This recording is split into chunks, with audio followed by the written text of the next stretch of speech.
I think the story of the present is going to be about not just this particular moment in the pandemic where the president has made missteps, but actually looking at the president's term over 3.5 years and pointing to various policy achievements from the Republicans' perspective over those 3.5 years for particular constituencies, particularly the president's base, evangelical voters in particular. There's a lot on foreign policy I think we might be hearing about as well.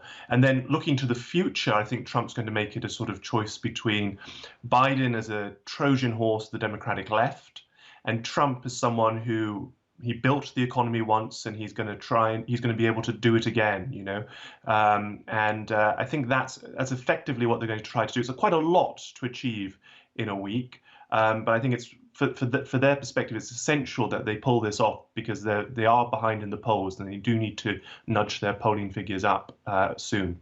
Richard, from the outset, President Trump was criticised for his inability to draw a bridge between the divide in the United States, if anything, creating even more divisive politics. And we've seen that even right across the states with protests around COVID-19.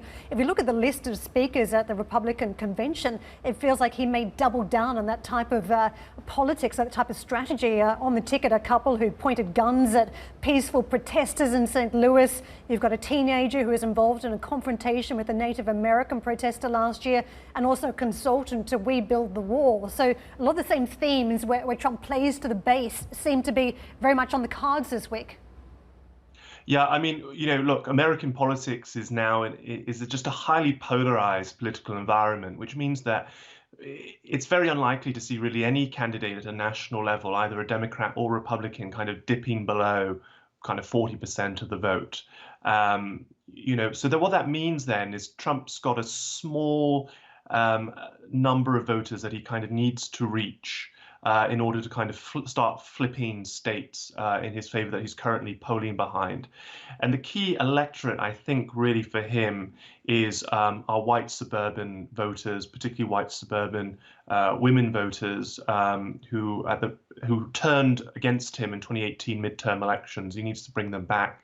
So I wasn't surprised so much to hear that you were getting these kind of almost identifiably suburban kind of figures speaking, like the couple who had their guns, because it speaks to, I think, one of the appeals that President Trump is making to the electorate, which is, if you vote for me, I will keep you safe from these nefarious sort of leftist forces and so on. So I think to an outsider, you know, it does look very divisive, but actually I think there is a particular focus, there is a targeting that's going on in the message that he's trying to send out.